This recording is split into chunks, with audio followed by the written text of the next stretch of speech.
All right, ready, boys? Hell yeah. Hello, welcome back to another episode of the Trash Taste Podcast. I'm Joey, and I'm with the boys, Garnt and Connor, as per usual. Hey, how you doing, guys? Hello, welcome. So we're going to try something different this week, guys. We're actually going to try to get this episode out in a timely manner. Are we talking about some topical stuff today? Maybe we are. Maybe we are. What makes you want to talk about topical stuff today, Garnt? What makes me want to talk about topical There's stuff? There's a few. There seems to be a lot of things that have come out recently that normally we'd be like, this episode's not going to come out in like 2 months or something. Yeah. So we're not even going to get the chance to talk about it. But we'll try something new. Let's spice in.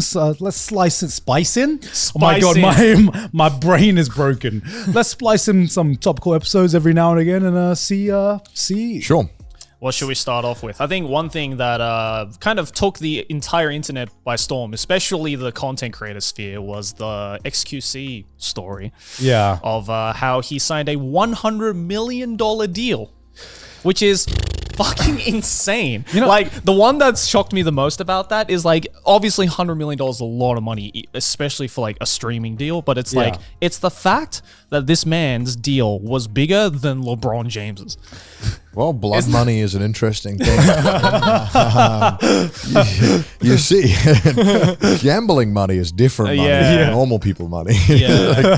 It doesn't apply. Yeah. But apparently that was like he wasn't confirmed, but it was very obvious that he took some equity in the kick, which is full disclosure, I have a streaming deal with Twitch. Not $100 million. Yeah, I think full disclosure, we would have heard about it if it was. Full disclosure, I don't have a streaming deal at all. Yet, guys, Full disclosure, I don't stream. So, we're three different people right now. I say it blood money, but my Twitch is Amazon, so it's a different kind of blood money. Yeah. Piss in the bottle money. Yeah. As we say. I think the one thing that, like, kind of made me question everything first was just like, where was Kick getting this money? And then I looked into it, and I think like stake.com, which is the gambling company that owns Kick, I think like, and correct me if I'm wrong, Mudan, but I think that like last year they were worth like a couple of $1 billion or something. I think they made like 2.6 or something in revenue. God or damn. something like that. Jesus. I mean, it just goes to show where, like, even a lot of these, like, I guess when they play like casino games, they're like, guys, don't do this. I'm just doing it because I need to get paid. Yeah. Clearly it works. Clearly that doesn't work. Right. But I think people just doing this and playing slots mindlessly for hours clearly has an effect and makes people want to play these things. Yeah, of course. Yeah. I mean, you're seeing it put right in front of you, and then you're telling people, hey, you know this thing that's right here in front of you? Yeah. Don't do that. Yeah. I mean, I have a feeling that I'm not sure if this is going to be a one-off deal or not, just because I have a feeling. Signed a few other creators as well. I don't know how much though. I mean, we don't know how much, but obviously XQC got paid this much, and with this amount of money, it's just like a headline generator. You know what I mean? For sure. You basically paid this much money, not just to bring over one of the the biggest streamer right now on the platform, on any platform, I believe. To your platform, but also it's just $100 million in terms of marketing, because this is the most organic marketing you can get, because people are talking about it, everyone's writing about it, and it's now people are, whether they like it or not, people are talking about Kick. There's a massive conversation about Kick as a platform, and it's kind of like, it's almost genius in the way, because even though like YouTube is like obviously a much more established platform, it almost seems like YouTube as a streaming platform is just like the third party. It's because YouTube's putting like zero effort into trying to improve the streaming experience on YouTube, right? Yeah. Like they're I mean, obviously it tries to. I just think it doesn't know what the fuck it's doing. I don't think it's trying as hard though as like say Kick is. I think the problem is trying to integrate streaming into YouTube, which is predominantly video, and the whole platform is built around serving you video. How do you kind of integrate live streams in a way that kind of works? And so, but also in general, I mean, I like that these big deals are coming out. This is good for all of us, and me specifically. I'm very happy because I'm like, hey, that means more negotiating power when it comes down to Connor's sitting there being like, please, me next, please. I mean, if if these other companies, because Twitch has made many blunders in the past year or two. In the past month or two, I'd say. This company, this website It's like a cannot. Tom and Jerry skit. It is literally like just watching like fucking Jerry going ham. Wait, was Jerry the mouse or Jerry's the mouse. that's fuck Tom? It's like Tom stepping on the rake, walking into the shotgun. It's like everything. It's Kick is Jerry and Tom is Twitch right now. Yeah, and the funny thing is, even if Kick wasn't doing these massive things, it just seems like a lot of websites, a lot of platforms are just having W's by just doing nothing. By just not being Twitch and making. Well, if Twitch had done fucking nothing for the past 2 years, I think it'd still be fine. But they fucked everything up. It's so fucking stupid. I think as well about this XQC deal that just shocked me was obviously the size of the contract as well, but it's also the fact that it's a non-exclusive. So this man literally just got $100 million from this website, and then they were like, "You can continue to stream on Twitch." Actually, if you want. I think this is a much smarter way of doing it. I think agree. that when from like Kick's perspective or any competitor, because I think we look at when like it happened with like Ninja and Mixer, it was like a big thing for a little while, but then Ninja's on Mixer, people aren't on Mixer, right? And then Twitch, Ninja is now not on Twitch to kind of like usher people towards Mixer, right? Yeah. But if you're streaming on both, and you're a big viewer of the Twitch platform, you like watching your streamer on Twitch or another platform, and let's say every week you're streaming twice a week on both. That's 2 times a week where you'd be like, hey guys, you like this? Come to this other platform where I'm going to be doing it again tomorrow. Yeah. So I think it's a way of kind of like constantly making sure you're getting an ad on the other platform to your own platform. They So basically bought sense. an ad spot on Twitch for Kick. And then that way they can also then sell it to the creator, being like, no, don't worry, you don't have to abandon what you already have. You can still do it, and also it's probably easier for the streamer to then take that because also probably less money for them to have to pay. But they're like, okay, well, it's not like a giant change. It's like I only have to stream twice a week on that. It's not a big deal. It is absolutely a big deal, and it's very hard to manage doing that, but. I think that's the real genius behind the non-exclusivity. Obviously, we've seen exclusivity from everywhere, but I think having that might be the future. We'll see. I think it's pretty smart. It's a very smart move, yeah. YouTube doesn't need that shit though, because YouTube's already got it on lock with video, and streamers need their videos on YouTube. I mean, YouTube doesn't need to like invest to get into the streaming space. Sure, they could be like a jack of all trades, master of one, which is like the video platform, which is kind of what it is right now. YouTube Shorts hasn't taken off as much as like something like say TikTok. Same with like the YouTube gaming, YouTube streaming. It's just kind of there as just like, oh, you watch videos? Well, we have these other things as well, but it's not like, it's never going to be known for that, I don't think. YouTube is doing a lot of good stuff though. Stuff that I as a streamer, I recognize I'm like, it's pretty handy. Like it used to be that, when you stream on a YouTube channel, that VOD would just either go unlisted automatically or it would just go up. Right? But now they've separated it. So now it's home, which can be like your normal tailored videos, highlights, and then there's live, which has all your VODs. Which is great, because like right now, for me on my Twitch, I have a VOD channel, I have a clips channel, I have a fucking shorts channel, I have a highlight channel. It's like all this shit is separated, and YouTube is slowly making it the one just stop for everything. And that allows you to kind of aggregate subs as well. Whereas all my subs are all split in between like 900 goddamn channels. Mine's the same as well. I've also noticed it also makes it really confusing to see why someone has subs. Sometimes fuck yeah, shorts. Sometimes you go on a channel, they have like 1 million subs, and you see their latest videos and they get like 10k views. You're like, why the fuck do you have? And you click on the shorts tab and it's just like 10 million views. 30 million views. I was like, okay, now it makes sense. That is true. It does kind of create confusion. And like, I feel, if you've been on YouTube for long enough and you stumble upon a channel like that, then you automatically just think, oh, they're either not active or it's a dead channel. So it's like, you already have this kind of image. So like, there are some good and bad sides to that whole thing. But I don't sub to anyone on YouTube anymore.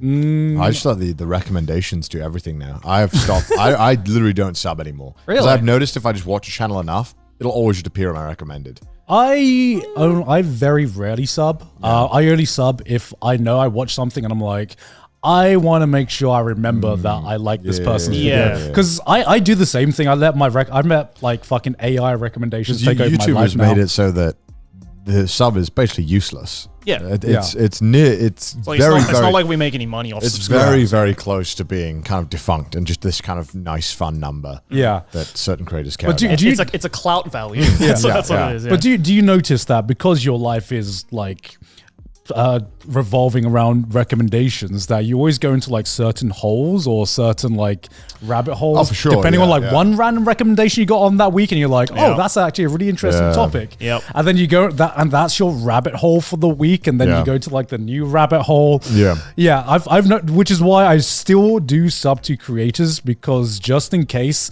that creator is not in the rabbit hole that I'm in for that week, I'm like, I want to remember that I still like this kind of content, even if I'm not watching that kind of content. And I watch too much content on YouTube to like go back through my history to be like, all right, where is it? Where was this one video I Yeah. saw that I really liked? Yeah.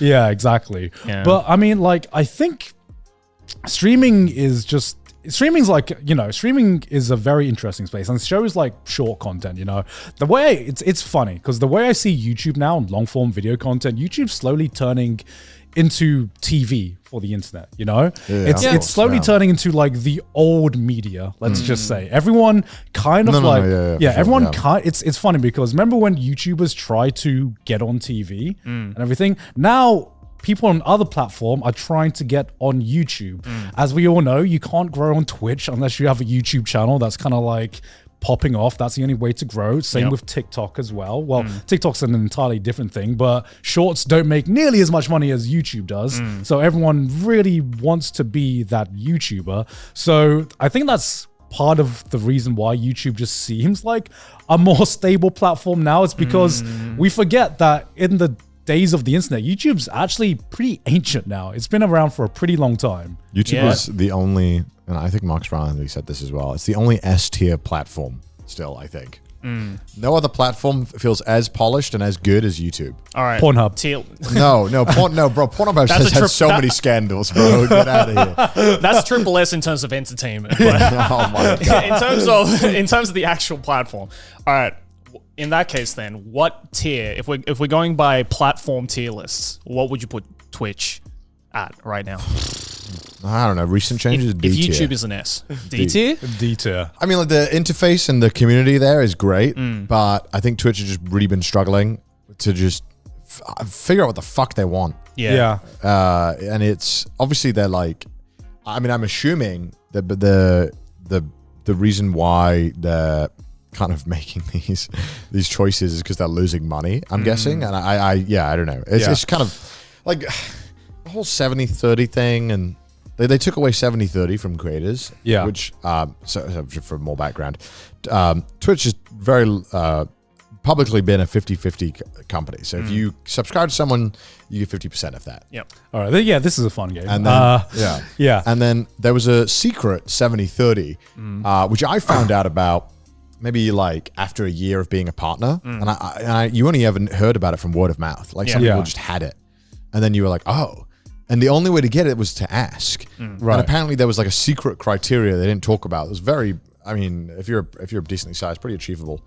And they had this, and a lot of the top streamers are on this thing. And I was on it for like 2 months.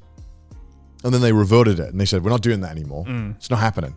We're losing too much money. Yeah. Yeah, and it was kind of a bizarre choice, really, because it only really affected the top creators, and obviously the top creators are going to be vocal and have the biggest followings. Yeah. So it just looked way worse than it was, and I think someone calculated it only actually affected like 1,000 creators. Right. Out of the whole Twitch platform, which I think has like 40,000 partners, and then however many other streamers. 0.001%. It's a lot. It's like, but I guess on Twitch, a lot of the power or viewership is very weighted at the top. Yeah.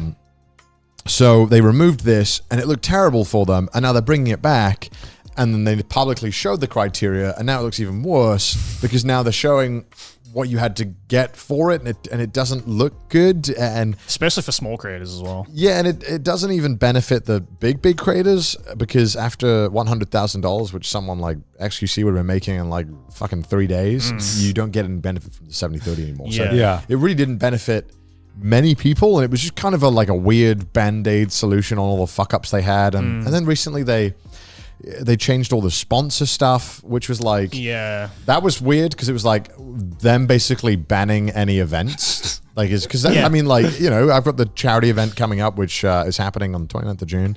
It's topical, so we can talk about that. And that would have just like killed that. Or like any kind of event like that is just done. Because you know, these are events that often cost upwards of 6 figures, and it's like, okay, well, most people can't afford to pay that out of pocket. They need a sponsor. They need someone to help kind of alleviate the costs. So Twitch saying, hey, you can't have burned in ads into the stream, which just means an ad that plays on the stream outside of Twitch's control. Them saying no to that is being like, we don't want anything highly produced on our... so like esports events, like, you know, like Smash tournaments and conventions and stuff like that, it would just all be gone. But obviously the caveat is that this is already pre-existing on platforms like YouTube. YouTube has the same rule. Right. That you can't have ads in the video. Oh, really? But it is a nice... I think it's like a thing that they have, which they use when someone is using it egregiously. Yeah. You're right. Well, right. I think Twitch has 2 massive issues right now. PR. PR is a big thing. And part of the reason is, I think this is what happens when you are so reliant on such a small percentage of your user base, right? The top 100 creators makes up for like most of the user base. So if someone complains, you have to listen. Fucking hundreds of YouTubers could complain about a certain decision, but at the end of the day, dislikes aren't coming back. They make a decision and they stick with it no matter what, you know. They have that power, but with Twitch doesn't have that same, you know, doesn't have that same YouTube power. is the stoic parent where it's like, if I say no, it's no. And Twitch is that parent that's like, well, you've been a nice boy. So I'll bring it back for just a little bit. Honey, are you okay? You okay with your Christmas tree? You don't like it? Okay, I can change it. I can change it if you want. The wise thing that YouTube has done is obviously it's introduced demonetization and all that, but it's never fucked with the money splits. And I think that's just something you just don't do. You don't take away, you directly say you're taking away money from creators. I think it's just a disaster because then you're souring your creators to a point that and no other decision could piss them off this much than being like, hey, I'm going to affect your business model. I am going to fuck you. It's literally, hey, how about you make less money now? You have no control over it. You stay still? Like a lot of people would argue YouTube did this with certain things, but I think YouTube did it in certain ways because it had to. Because, you know, YouTube has a vested interest in making sure you make the most money. And demonetization was there to make sure that everyone, unfortunately, it was like kind of a necessary evil at the time. Because, I mean, let's be real, YouTube was in a fucking weird place when they introduced it, and it kind of needed it.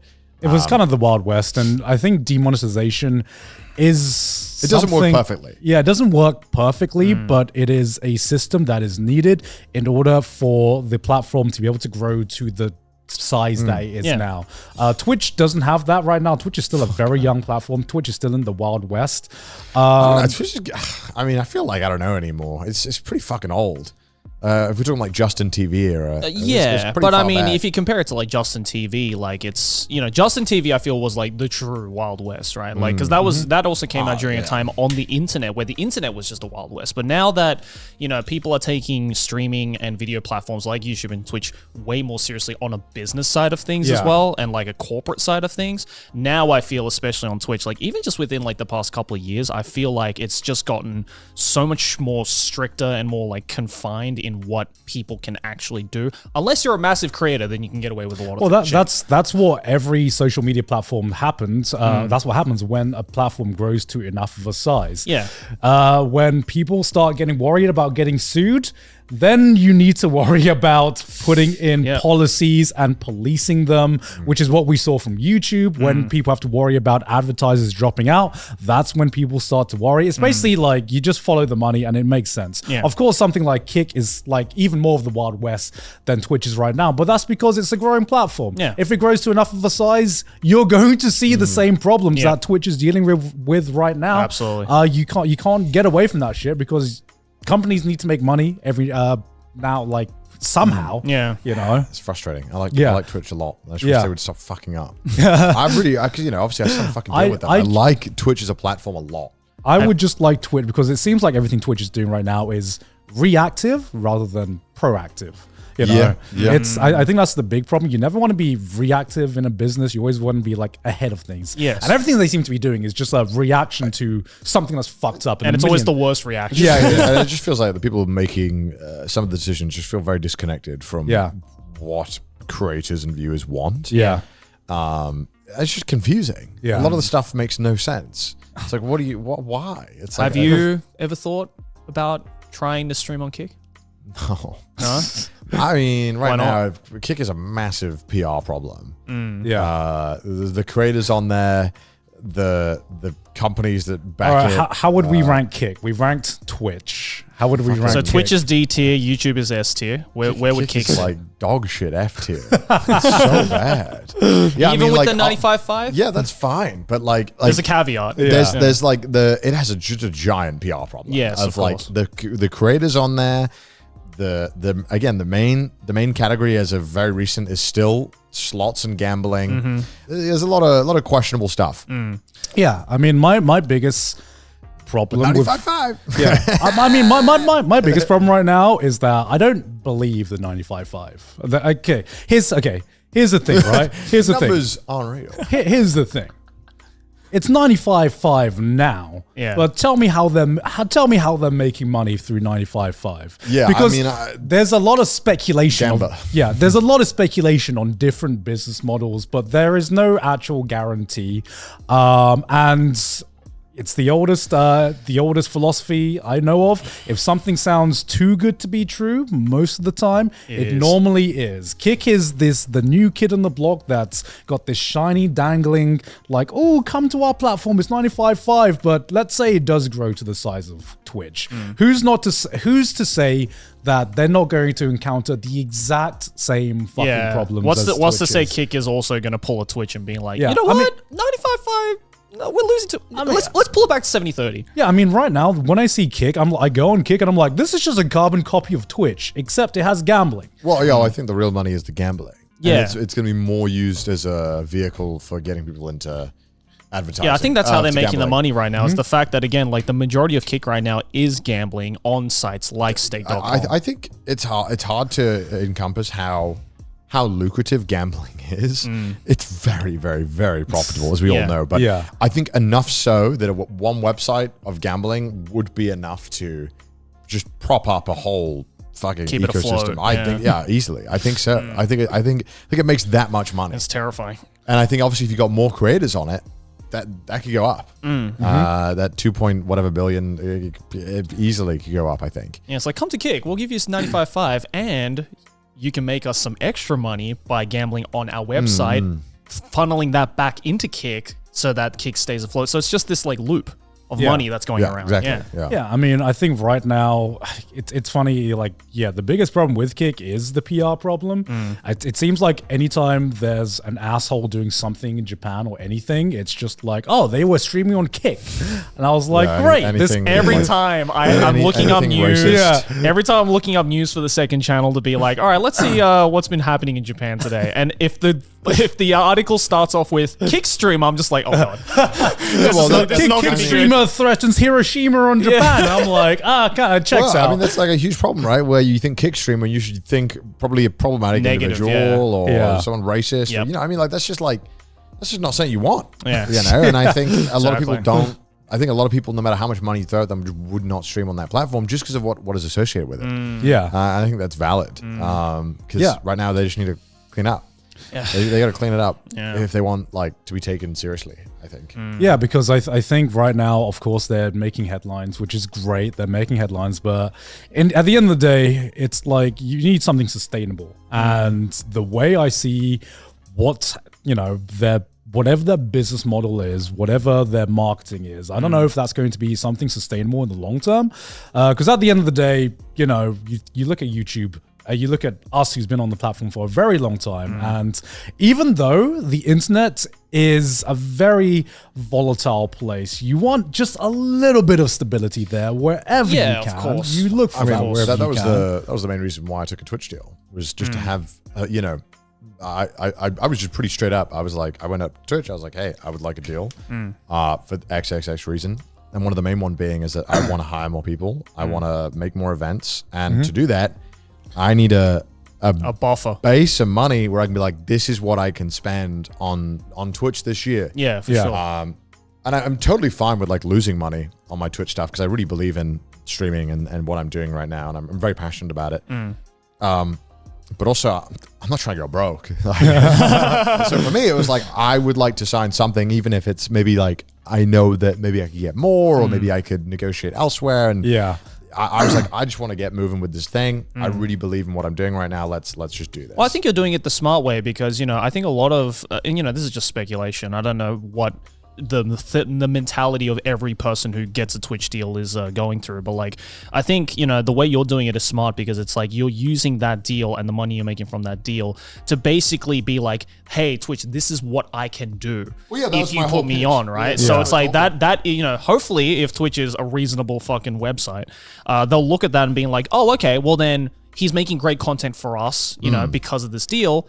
So you're more likely, I feel, to bring, like if I was Twitch, I would look at your stuff and be like, oh, okay, he's someone that I'm happy to re-sign, right? Because they're making good stuff. Whereas I think a lot of people look at like these Twitch deals and these like contract deals for streaming sites and being like, oh, I mean, they're not really innovating. They're kind of doing the same shit. Some of them just get like even lazier because they're complacent with the money that they've already got, right? Yeah. And so, I look at that and being like, well, then what the fuck was the point of me giving you all this money if you're not going to like do anything with it? Since we're on social media websites, TikTok. Where do we rank that? Where do we rank TikTok? See, TikTok is hard because Garnt really trying to get his social credit score up. TikTok is hard, I think, because it's like, I think there's a lot of like awesome stuff that's come out of TikTok, but there's also a lot of shit that's come out of TikTok. It's like really kind of sitting on both ends of the spectrum right now. Tier. Yeah, I would say it's better than Twitch right now. Yeah, I mean, it's like if Twitch is D tier, I don't really compare them because they both do different things. Yeah, I mean, exactly. they both do different as things. An experience, a B or an A. Yeah, I'd say it's like a B tier. I think it's just weird. It's short form content is kind of like it's weird for me, right? Just because not just because of the fact of short form content, but it's I've already said that my life now in terms of YouTube videos is run by an algorithm and what it recommends to me. But I at least still feel like I have a choice. You get presented with with the page and you can pick. I get presented with a page. It's getting into short form content is weird because it feels like here is just a feed that is being directly fed into your brain and you will consume the content. You will consume whatever we present to you and you're going to like it. It did something that none other platform it did at the time, which was just immediately play and show you something and not allow you to stop. Yeah. And then figure out. And not allow you to choose. And figure out based on that watch time and attention and all that stuff like, oh, this is a smart system of how. Because if someone's looking at what short form content to watch, they're not going to pick anything. Sometimes it takes longer to pick the fucking thing than to just watch something. Yeah. Exactly. It's a smart way, but not really a huge fan. Yeah, I mean, it's okay. Do you think TikTok has completely changed a whole generation of kids? I feel like with TikTok and stuff like TikTok, Instagram, Snapchat as well, which is like. I didn't even know Snapchat was still a thing. I've never felt more like a boomer until someone talks about Snapchat and how much fucking money Snapchat is making. I'm like, holy shit, I am out of touch right now.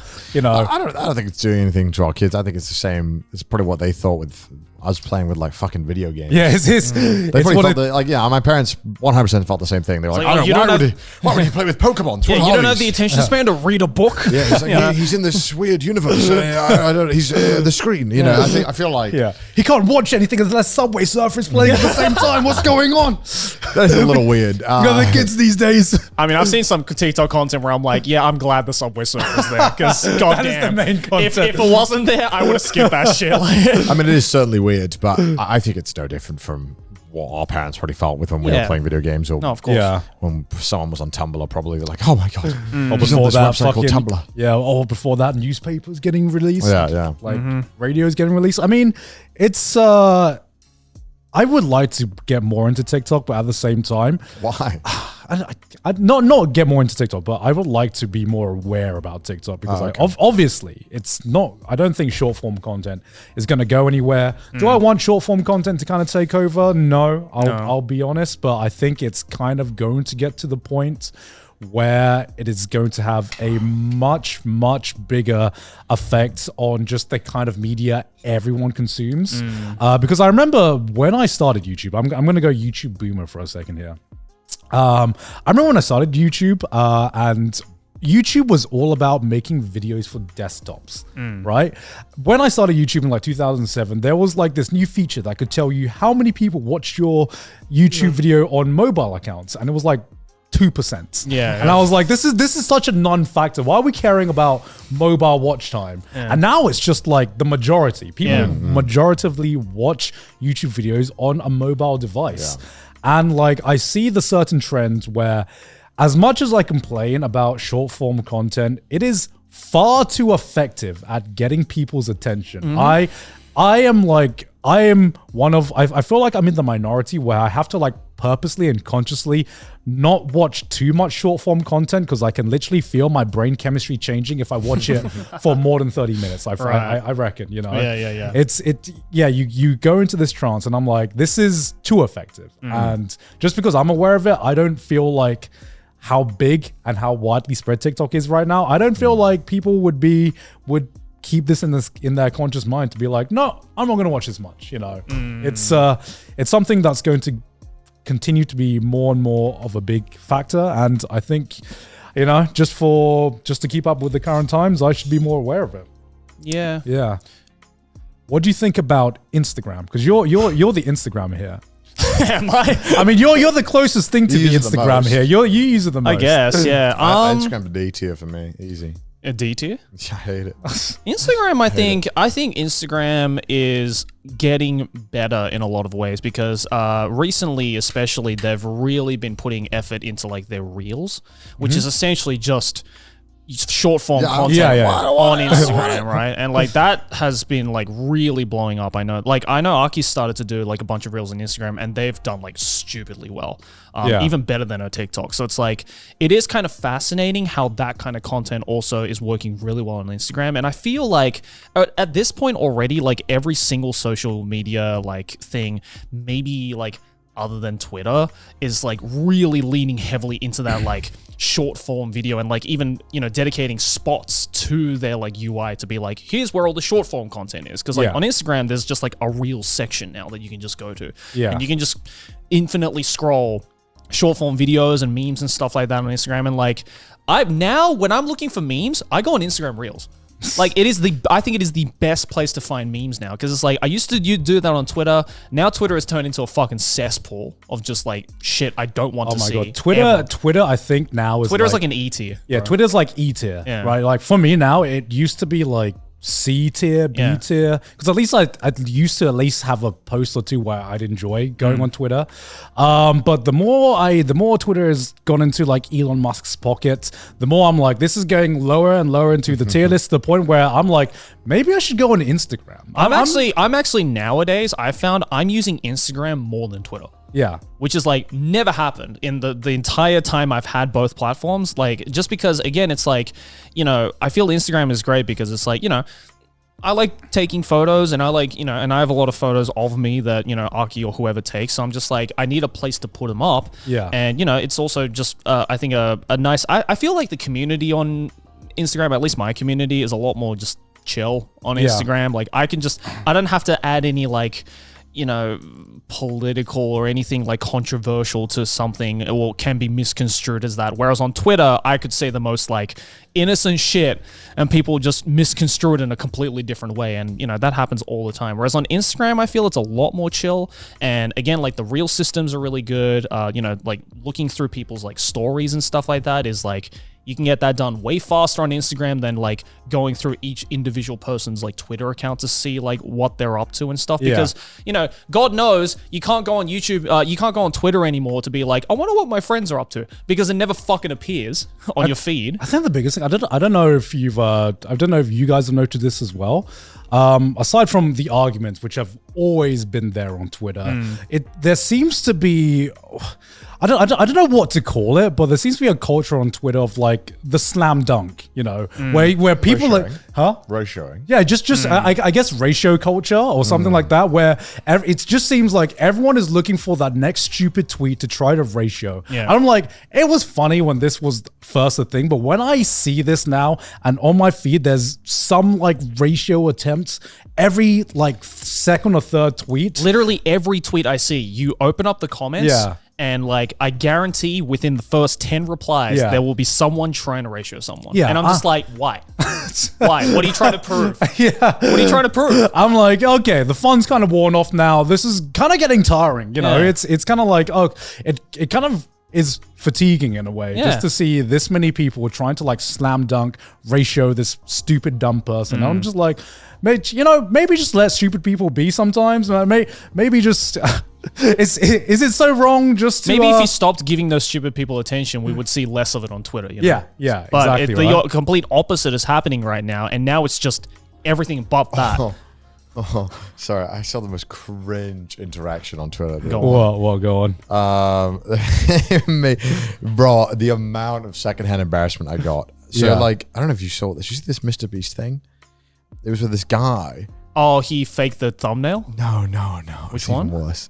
Let me show you it. Okay, it's so bad. Oh my God, the amount of cringe. So this dude tweeted, you see this one? No. He tweeted, just picked up this beauty. I don't want to show the Twitter account because I don't want to give this guy any attention. Yeah. Just picked up this beauty agreement about an hour away from Greenville. The hunt is on for Mr. Beast. So he's got a cardboard cutout and he's going to take it to Mr. Beast, right? Yeah. And Mr. Beast replies saying, "Go away. I don't want your stupid cutout. I'm tired of people harassing me." And then he goes, the dude replies, goes, "Yes, sir. I've never been more happy with a rejection in my life." Oh my God. And then this dude like does like a video later on this Twitter being like, he goes like, "No, see, this is what I'm talking about. This is what my message is about the whole time. YouTube as a platform keeps pushing us to be clout chasers. Oh my God. And I'm glad that I could finally show that it had to stop. And that I was the one who finally, got to show that it was time to change." I can see the YouTube title already with just in brackets, all caps, social experiment. like, And I'm like, no, that's just copium, bro. I think he might have deleted it because it was, oh my God, this video of him. Like I will say, just off that tweet, because this is definitely not the first nor last, Jimmy Dick writing tweet that I've seen. God, the amount of Mr. Beast dick writing on Twitter, holy shit! I'm like, this dude, it is insane. I know. Oh, he deleted it. It is crazy. Of course he deleted it. Of course he deleted it. That was peak cringe. He had a video of him in his car with his friend driving from like his Mr. Beast's place, being like, I'm just so happy that he said no because this has gone too far. Like YouTube as a platform keeps pushing this, and it's about time it stops. Oh my God! And I'm glad that I could finally be. And it's just like, what the fuck? No. And then like, that is of course, copium. this dude again. Please don't share any of this. This dude hit in his Twitter bio, being like, Let me teach you how to grow your YouTube channel from 1 to 1 million subs. Oh my God. And it's just like, bro, these absolute like barnacles of human beings on the boat of YouTubers, just like absolutely desperate for any crumb. I'm surprised of he hasn't clout. added into his bio, Yeah. officially rejected by Mr. Beast. Yeah. I mean, this is definitely like my least favorite era of upcoming YouTubers that are just absolutely like bottom feeders to like, they're like, oh, a crumb of clout, please. Not saying that everyone is, but like the people that are There are like a this, lot, yeah. people that behave like this, that Yeah. are like absolutely like, just straight up like harassing people Yeah. just for clout. Yeah, there have always It's been just- clout. There have always been clout chasers on It's YouTube. just such a but- weird era now. Yeah. and Yeah. Oh my so God, this era. boring. Well, that's one big advantage I think YouTube has over like a lot of other platforms, which I haven't really seen anyone talk about, which is YouTube just has the advantage where, we have, there'll be cringe young YouTubers, but at the end of the day, there are actually role models on YouTube. There are actually people that have matured up with the platform, just not out of out of necessity. It's just out of just people growing up. Yeah. And they people being on matured. the platform for a very, very long time. And you look at, something like TikTok where there's like a fucking kid just committing crimes in the UK or something like that. That guy. Like just like the clout chases. Let me just commit crimes and film it, and that's how I gain attention, and then it works. And then you think about who are the role models of TikTok? You know, who is the one setting the precedents? And no one's really there right now just because it's such a young kind of like platform. And even with Twitch, there is just like only like a select few of people that have been around that have set a good example and are trying to set a good example, you know. I try. You're trying, Connie. You'll get there. You'll get there. Well, you know, like as you were saying, like I feel like, you know, like I like to think the three of us, for example, on YouTube have like done a pretty good job of kind of maturing with our audience and I guess with the times, not only because we're just getting older in general and we've been on the platform for a while, but just like it's not even a necessity. It's just like I never like stopped to think like, okay, I've done YouTube for this long now. I gotta be an adult, bro. I gotta grow up. I was like, I never had to think about that because it's just like now that I am older and I've been doing it for so long, like it's just like have become a natural progression to be like, well, my audience who've stuck around is older. Yeah. My experiences have gotten larger and me as a person has just gotten older. So here is naturally my content now. And people like be like, he's matured so much. What an amazing lad. It's like, no, it's really not that. Like I feel it's really hard to do the opposite of that, you know, to be like, you know, kind of have that like, I don't know what's the nice way to put it, but just like, you know, have a sense to be like, okay, you know, now that I am older and there are still people watching me, you know, whether I like it or not, people are going to see me as a role model. And, you know, I feel that because YouTube as a platform, for example, has been around for so long that now there are people who have, you know, who were there from the beginning, who are now here where they are today, who have kind of understood that mentality. Whereas TikTok, for example, is such a younger demographic and hasn't been around for as long, especially as like a place where role models are born, that I don't think there are a lot of people on TikTok to just be like, you know, I've been on TikTok now for 6 months. I need to start maturing. I need to be that role model. No one has that mentality at the moment. So like maybe I don't think people consciously think they should become role models. Yeah, that's kind of a weird thing. I've never never sus of people who are like, I'm a role model. I've never tried or even think I'm anything like that. As No. deep as I've gone is I'm like, at which age is it no longer socially acceptable to talk about anime titties anymore? That's basically how deep I've gotten with it. Yeah, exactly. I'm like, when is this going to be cringe? Yeah. When am I going to stop doing that? And I haven't figured that out yet. I'm sure I figured that out a couple of years you'll ago. just slowly adapt with the time. I mean, my content has slowly changed over the years. It's less. I mean, there's still it's like still like a lot of memes and a lot of comedy, but there's a more serious side to my content, and I think that just comes naturally with just having less energy to deal with bullshit, you know. And again, because you as a person has matured as well, right? Yeah. So I just feel that's a natural progression for anyone's content, really. You know, like for Connor, my content has been fucking way different compared to like 5-10 years ago. Yeah. And that's not like a conscious choice. It's just like, I just am not comfortable with this kind of thing content. for me. I wasn't. You mean you didn't want to be the Black Butler guy forever? I was 1 year deep in Black Butler, and I was like, I consciously want this to change. Right. But I was like, I still like creating stuff, but just not this stuff. Yeah. Exactly. You know, and then I just kind of live stuff was just really fun. That wasn't conscious though. Live was totally by accident. Yeah. But then I think there was a point where I was like, I would like to do this more. Yeah. And I'm kind of like consciously doing it. So I guess it's like it's experimenting, a lot of happy accidents, and hopefully not wasting time. Do you know one social media platform I've come back to finding comfort in? And this is going to sound so fucking If you cringe. say Facebook, I'm going to kill you. Facebook. What Fuck off. the fuck? Okay. Hear me out, okay? No.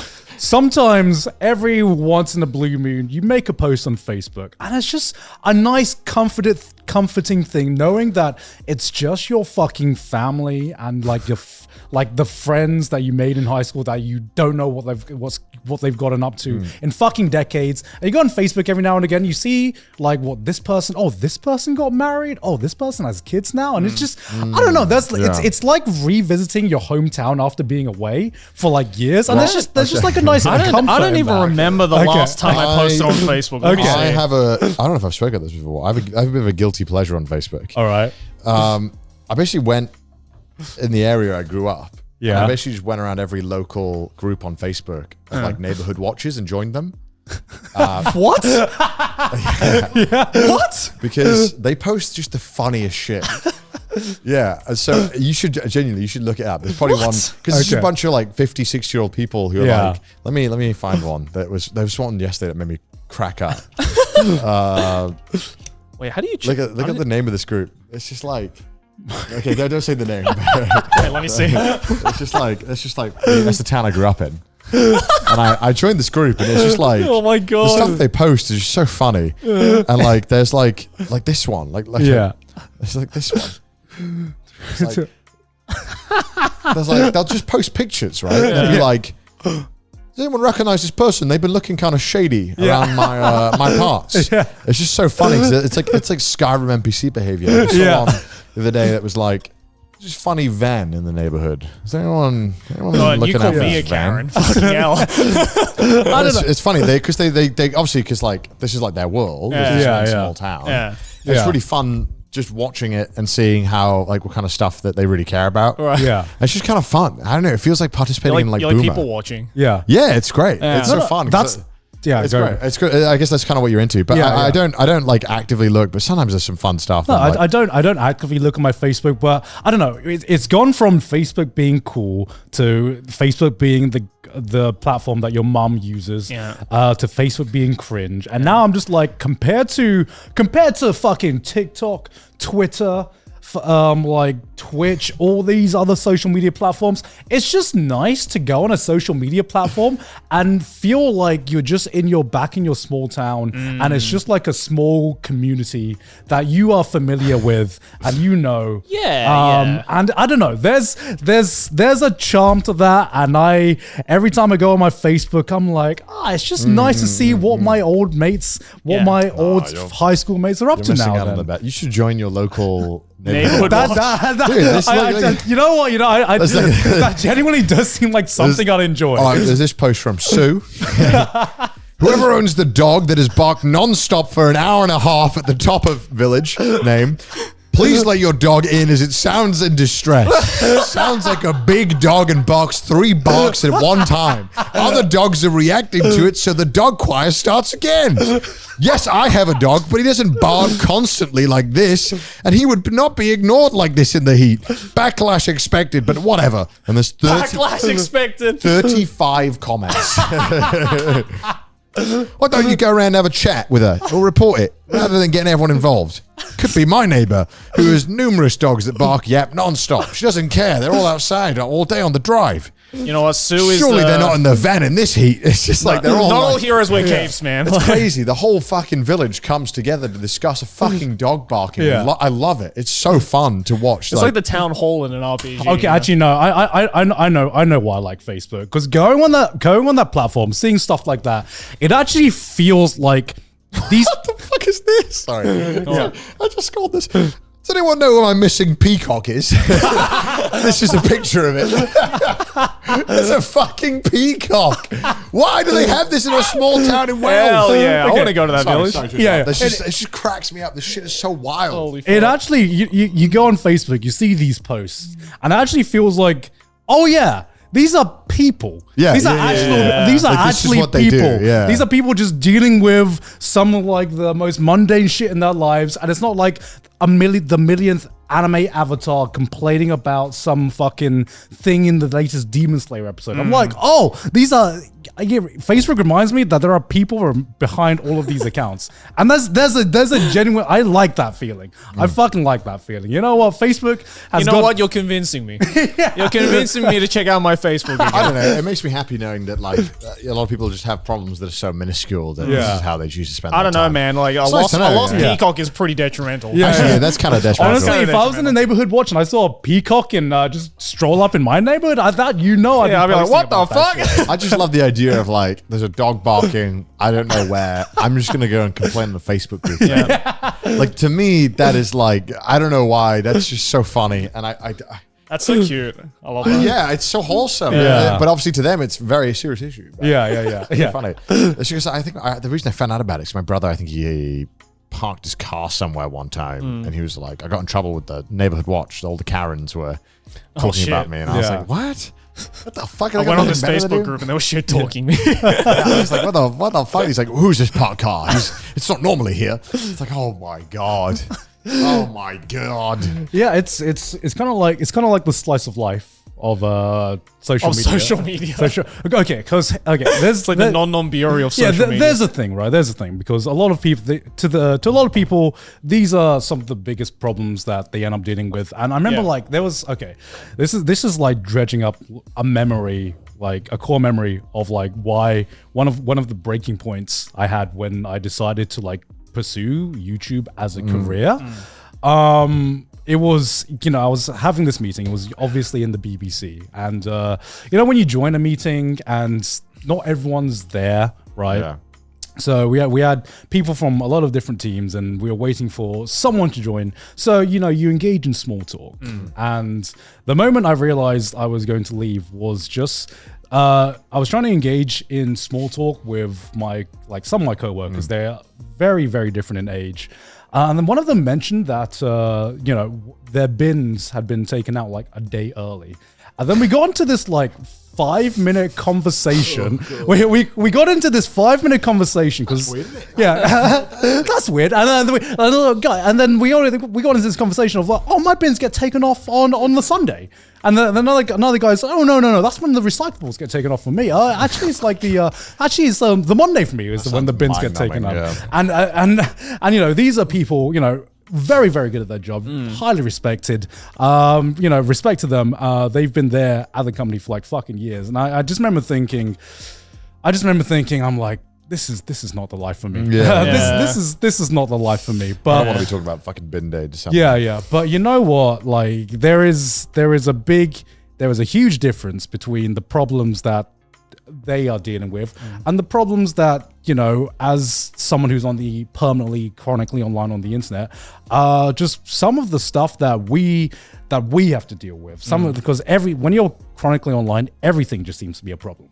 Well, but I think that's what's interesting, right? Is that it's all about perspective. Like, to us, we'd hear this conversation about, oh, fucking Sue lost her peacock. And just be like, fucking missing. And we'd just be like, that's hilarious. But, why is that a problem? Or the problem is so insignificant. Yeah. But to them, that's like eating. I would argue peacock going missing. I mean, that's peacock going missing. Well, a dog barking too loud, right? Like, but to them, that's like ruining their entire fucking week. Whereas like the opposite can be achieved of like, so what issues have you had today? It's like, oh, I got a hate comment on my latest video and it's not performing well. And they're like, just get off the internet. To them it's like, why is that a fucking issue?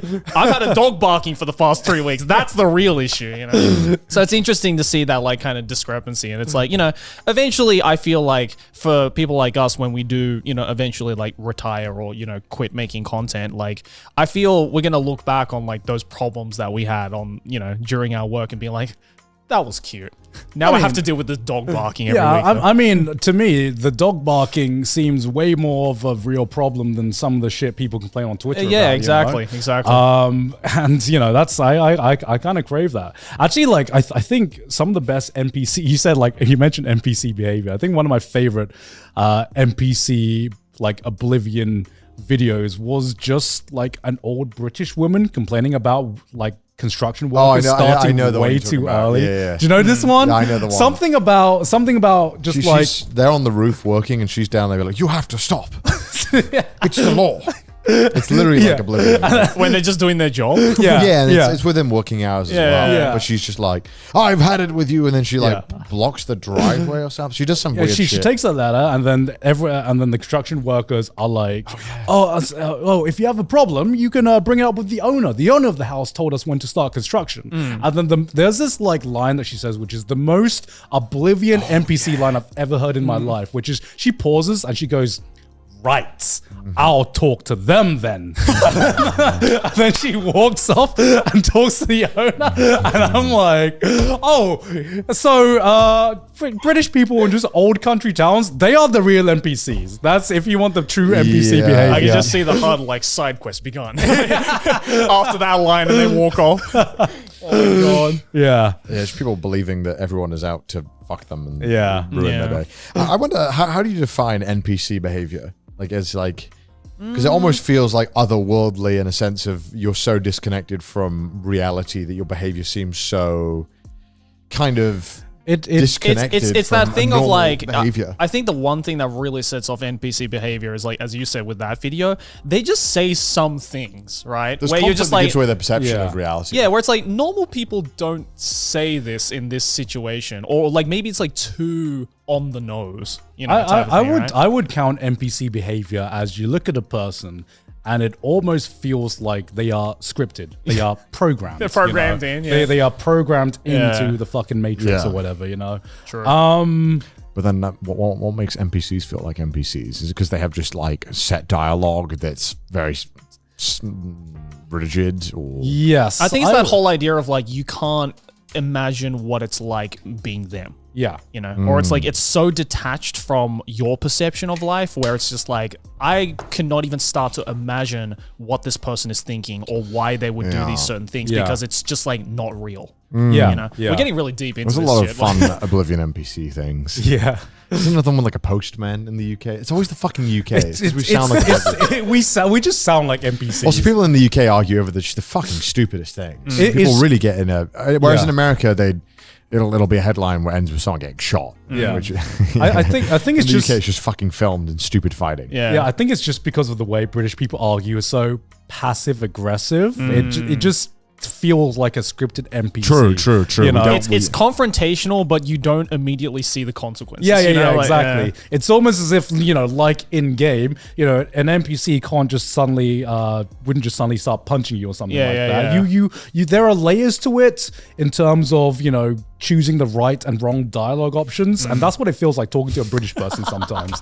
You know, you choose the wrong dialogue option, they get a little bit more passive aggressive, a little bit more angry until finally it all kicks off. You know, peak NPC behavior. Go to England. Go to England if you want peak NPC behavior. We have a lot of NPC behavior. This podcast is brought to you by CashApp. With tools for saving and spending, it's the best place for you to level up your money and glow up your life. Joey, you still owe me that $5 from dinner. When are you going to pay that back? I'm so sorry. If I would have paid you back sooner. If only I had CashApp. Settle up all of those tabs. All it takes to pay someone is their phone number, email, or cash tag. You can even scan their QR code straight from the app. Oh, I'm finally getting paid!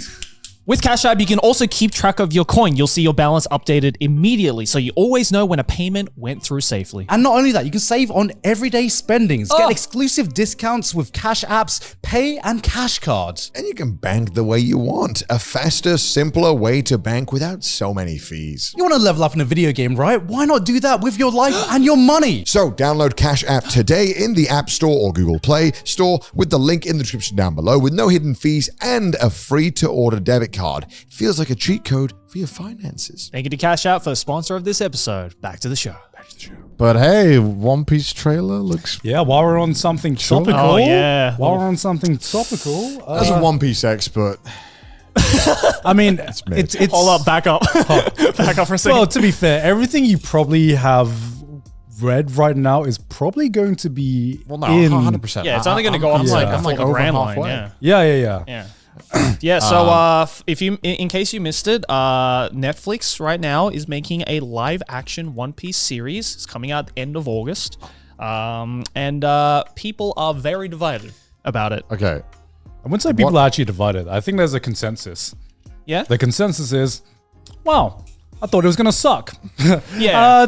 Doesn't suck as much as I thought it would. I'm going to say something brave. Okay. All right. I think it's going to be kind of sucky. I think it's gonna be. Why is that brave? What? There's nothing. It's kind of brave. What is brave? What is the consensus is that it's probably gonna be decent.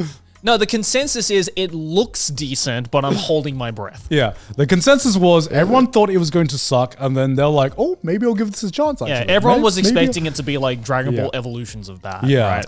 But so far with this teaser trailer, I personally am like, I have positive skepticism over it, where it's like, I am almost looking forward to this. Like, I'm going to watch it, and if it ends up sucking, it ends up sucking. Whatever, we can laugh about it collectively afterwards. Yeah. But like, I'm kind of feeling after this trailer, my consensus on it is very similar to my consensus after I first saw the Cowboy Bebop trailer, which was, it was an awesome trailer, look how got me that turned really out. excited about it, and then in the end, it turned out to be not as great as everyone was expecting it to be. So I feel that it might end up being that way. Yeah, because the thing about Cowboy Bebop is that it had a fucking awesome trailer. The trailer actually, like, I remember was watching sick. it. I remember watching it, and I was like, "This is it. This is going to be the one that fixes everything that has come before it." It's like Watanabe then- Shichiro's involved. They brought back Yoko Kanno. Yeah. Like, the stars had aligned, and then a giant comet came and destroyed all the stars. You Yeah. know? I So- mean, I feel like you can get a lot of the people who are involved in the original involved, but it's still kind of tough to translate it from animation to live action. And even with this one, everyone was like, yeah, man, Oda's involved. And it's like, yeah, but Oda's a manga artist. Yeah. Like, sure, it's his vision of the characters and the story, but he's Yeah. not a filmmaker. no, He's exactly. he's not a TV producer. It's a lot harder to translate those skills than I think people realize. No, absolutely. And a lot of the dialogue that might work in anime and manga will seem fucking goofy as shit. Well, on that's the why a screen. lot of live actions have just had this reputation of being, piles of dog shit, because they think that there is an exact correlation between how anime characters talk and how real actors talk, which is, unless your anime series is super grounded in terms of like dialogue, like, if we had something like Monster, for example, right? Yeah. Boiis Naoki, or like, 20th Century Boys, right? Boiis Naoki, which ended up being a pretty decent live action, only because the dialogue is so grounded in reality in the manga. Whereas One Piece is like the most shonen you can get in terms of like how characters act and how they talk. Really hope it's not like some, because every fucking Marvel movie now has to have quips and funny lines that aren't funny. I mean, this is going to be quick. I know, This is- but it's gonna be. I just hope that it doesn't feel like a cheap version of that, because even to me, that the quippy and one-liners in Marvel feel like fucking stupid and not funny. Well, a lot of the one-liners in Cowboy Bebop were like that as well, which kind of brought it down for a lot of people, where it's like, With the live action, sorry, or the live action, yeah. I brought it down. It was already in the fucking gutter. I mean- what was that one line? Is this blackmail? And what was he? I think Jet goes, "Are you blackmailing me?" And the woman goes, "Well, Jet, you are black and you are male," or something like that. Which is Writing.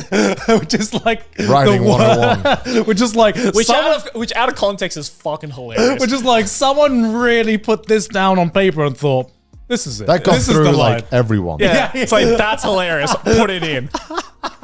It's like the most surface level shit. Yeah, I mean, I'm interested. I also said as well, I was thinking about it when I was talking to some other people. I was like, I think the first arc is the arc that'll probably be like the easiest to film, and then that's because like One Piece later on, Oda's character designs just get fucking weird. Yeah. He's like, how about I just make somebody 9 times the size of a human, and their body is just like literally like a fucking what's the thing on Photoshop where you just make someone like deep fried or warped.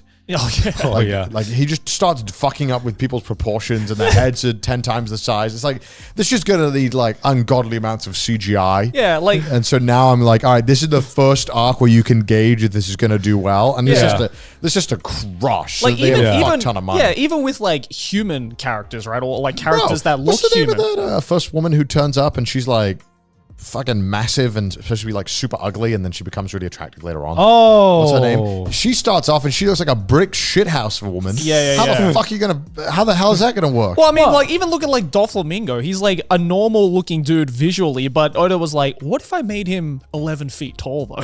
Yeah, and then like, it's like, did you have to do that? like how do you make Chopper not look like some kind of first version Sonic the Hedgehog. Well, that's the thing. Like, so he's not in it though. Yeah, he's not in it. So when I made my video, I touched upon that being like, I think it was a good choice for them to cut it right before where Chopper comes into the story, because I could not imagine this like horrendous CGI Chopper just like fucking running around with like all these other people being like, all right, you know what? At least you were smart enough to be like, let's just stick to like human characters first. Yeah. And then we can deal with the non-human characters that come later on. Yeah, you know? well, even with like the human characters, there are some fucking weird human characters. And I think like even just Buggy the Clown, which on like the grand One Piece scale of things is on like the less weirder side of things. Yeah. But on like the normal anime scale of things, he's still fucking weird. He's still weird as fuck. He's still weird and cartoonish as a character. They're gonna do like the eyes popping out stuff. I don't know. I just think it's everything. I'm interested to see how they're gonna show his devil fruit power. I that one shot we got of like the gum pistol, I was like, oh, this looks so bad. This looks jank as hell, man. I think it's like when you think about like Mr. Fantastic, right, from Fantastic Four, where he stretches. I was thinking, I'm like, I guess the suit does a lot of heavy lifting with that, because you can visualize the suit stretching, and it doesn't feel that weird. But when you see Luffy's skin stretch, like some kind of budget Armstrong toy, you're like, it just looks fucking weird. Yeah. Also, I saw like this interesting comment about that, which was like in that trailer, when his arm is stretching, the scene is quite dark, which hides a lot of blemishes in CGI. Yeah. So it was like, I'm already very skeptical on the CGI purely. I mean, the fucking giant fish in the trailer, I was everyone liked the look of that, and I'm just like, this does look terrifying, I'll give you that, but it's that uncanny kind of like effect where it doesn't look like a cartoon, but it also doesn't look like it should exist in reality. It looks like PS4 graphics. You know what I mean? Where it's like, it's realistic, but not realistic. I don't know if this is just me, but like, they just look like they were like cosplaying like a D&D thing. A lot of the to me, I know that's such a nitpick, but to me, I'm like, man, I don't know. No. I said exactly the same thing.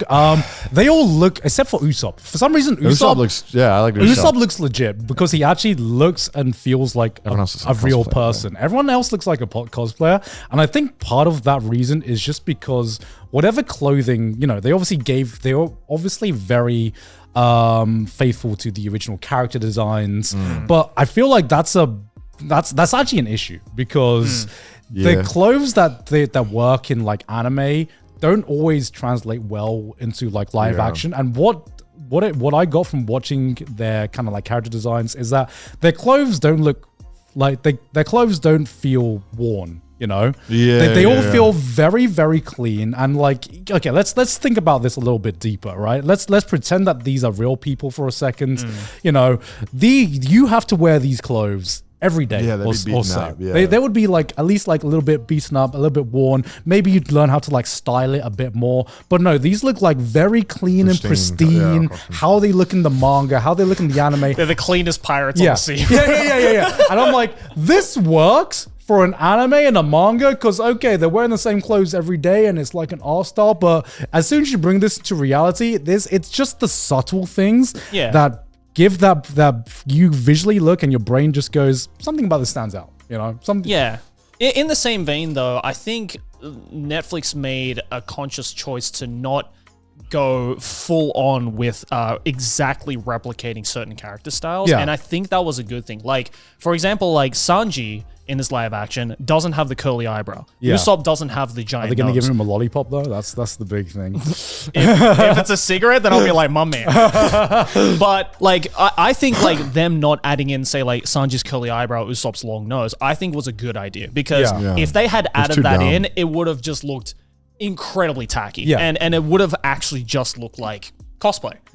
So I think they made some conscious choices to be like, let's not include this, let's include this. And I think in general it looks a hell of a lot better than a lot of other live action out there. And I think like, especially with a lot of like Japanese production live action, they try to be so faithful to how the character looks that, again, you just look at it and being like, that's not a character. That's a dude who just came back from Comic-Con. Like, that's why, right? Like, for example, like the Full Metal Alchemist live action was so shit, because Ed just looked like a cosplayer. He didn't feel like, a real person. Out of everyone on the Straw Hat crew, my least favorites, let's say Visually.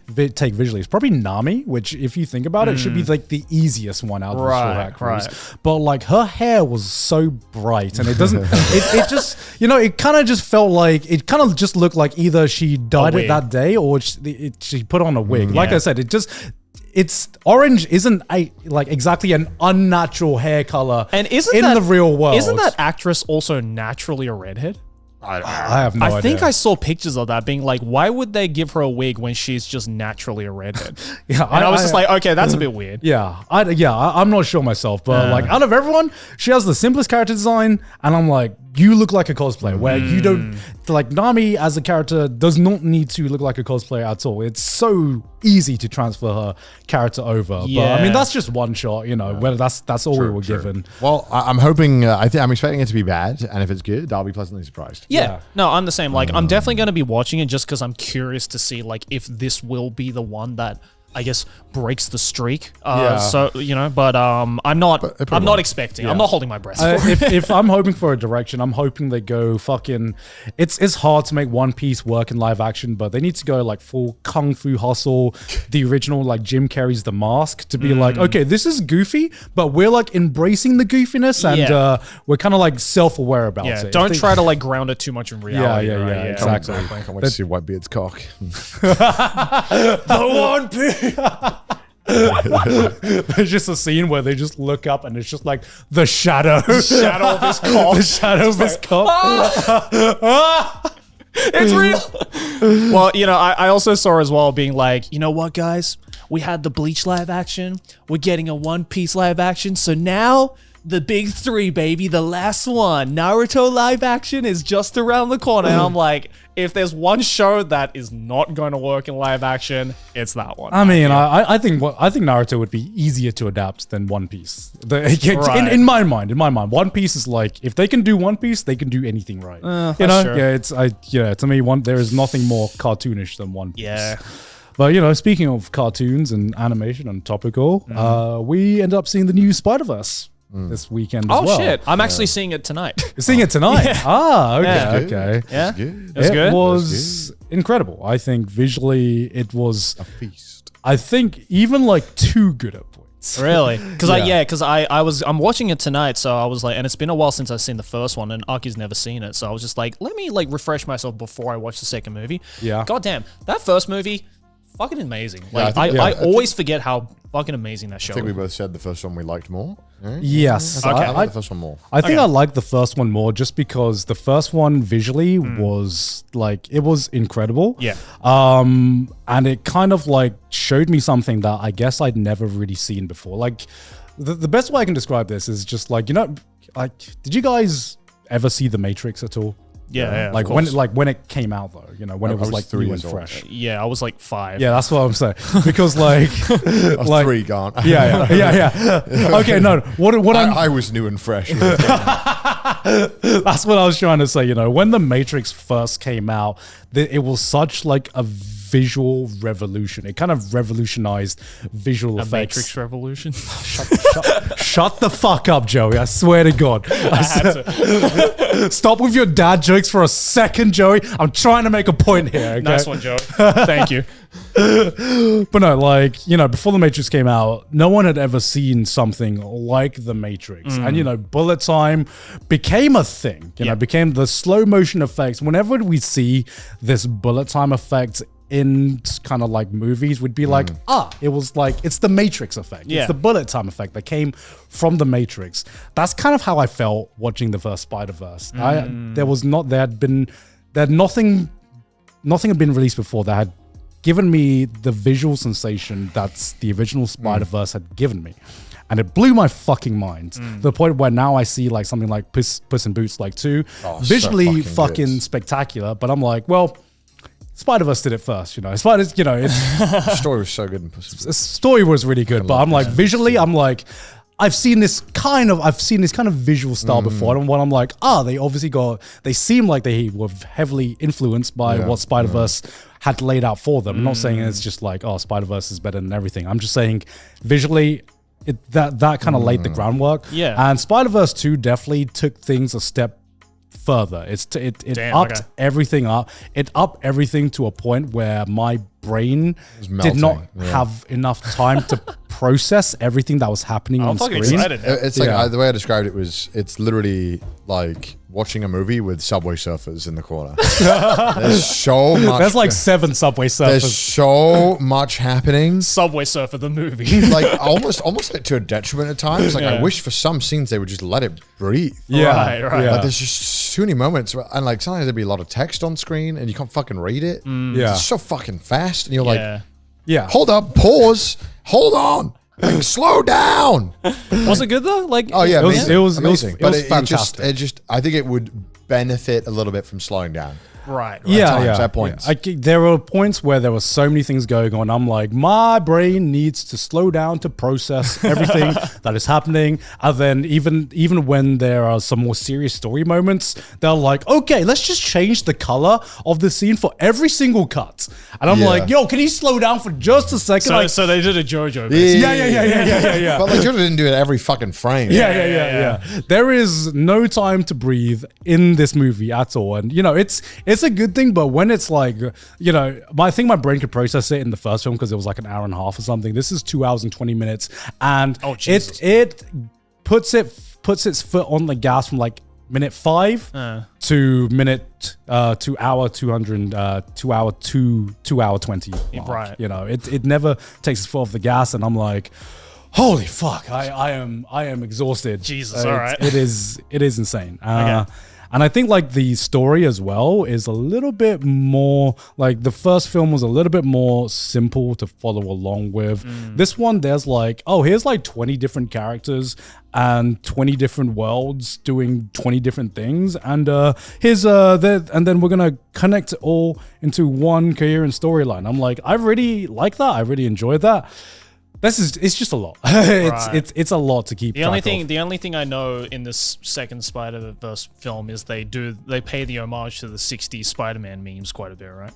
Like they do like that one. They pay homage to a lot of things and Okay. a lot of different Spider-Verses. Alright, easy. And you can probably take an entire fucking textbook and just to write about it basically. Dope. But No, yeah, I'm excited. I'm excited to see it. yeah, I think it's a film I definitely need to see a second time just to fully appreciate it. Yeah, I'm gonna most certainly have to watch the next one again before I watch the one after it at some point. Yeah. Sure, yeah, for sure. Yeah, it's a lot to process, and it makes me happy just to see, you know, people that are passionate about their work. Yeah. It's one of those films where it's rare just to watch like a piece of media and just to feel like, holy shit, the people really care. They fucking cared about making this good. They actually, Absolutely. yeah, everyone Like, they did not have to go that hard, but they did anyway. yeah. And I like normally my problem with Spider-Man, like as a character, I normally actually kind of find him kind of boring. But I like Miles a lot. Spider-Man, I think he's really fun. No, I agree. I really like. What'd you find boring about the Spider-Man character? Well, maybe this is because I watched the Andrew Garfield ones last time. Okay. There's your problem. There it But like is. Tobey Maguire's kind of like he's kind of a stiff actor, is what I would kind of describe him as. He's kind of, he's not the most emotive. And Right. I guess it's kind of like fun nostalgia when I watched the 90s, like 2000s. Yeah, Spider-Man. Yeah. for sure. But like, I don't know. Well, because I've never it's really, still- I've never really found Spider-Man as engaging as, say, Batman. Both of them sound so fucking dumb. You think it's Spider-Man and Batman. You're like, like Batman, I always found way more compelling as a character. Well, I think it's Because because he's like edgy and dark. dude. and well, I just think it's like- because as well, and he like had goat for actors portraying him. Like the Tobey Christian Maguire Bale. films, especially, I feel maybe it's because like it was still during that era where like the Superman, sorry, not Superman, like superhero films were still very much in like the cut and dry, like superhero styled, like classic. I mean, I types always of found that showing in it. Spider-Man, every other character was more interesting than Spider-Man. Yeah, I mean, For me personally, Yeah, I think yeah. Until recently, we I started. mean, the getting, villains are way more interesting than Yeah. Spider-Man himself.